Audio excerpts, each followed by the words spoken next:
Македонски компании со европски пари вложуваат во иновации, нови машини и модернизација на производството. 49 мали и средни фирми и предприемачи го искористија грантот од над 4 милиони евра од Европската унија за производство и пласман на своите производи. Ги представија на завршниот настан на проектот ЕУ за економски раст.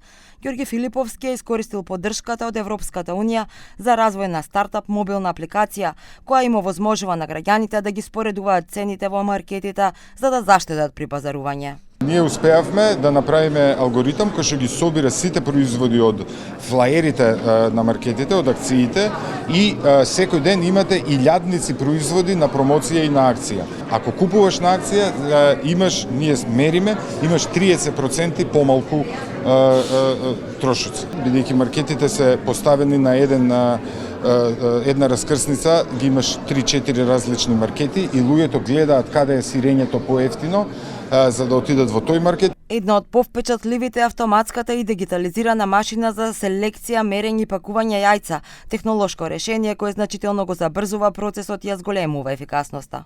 Имавме машина, меѓутоа таа беше малку позастарена технологија, ова е целосно дигитализирана и целосно автоматизирана, дава можност да се зголеми капацитетот на производство за дупло повеќе. Дефинитивно во регионот има огромна поборувачка, посебно Грција прави огромен притисок затоа што Грција увезуваше многу јајца од Полска, од тие земји, пошто ги нема од нив, таа врши притисок на овој пазар. Албанија е поскапа од нас, Грција е поскапа, Бугарија е поскапа, Србија првпат во историјата е поскапа од нас.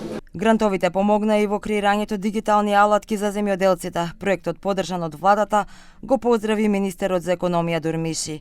Ги охрабри компаниите да вложуваат во модерни технологии и решенија што носат одржливи резултати и производи со додадена вредност. Завршниот настан на проектот ЕУ за економски раст го организираше Германското друштво за меѓународна соработка ГИС како еден вид саем со 49 изложувачи, мали и средни предпријатија.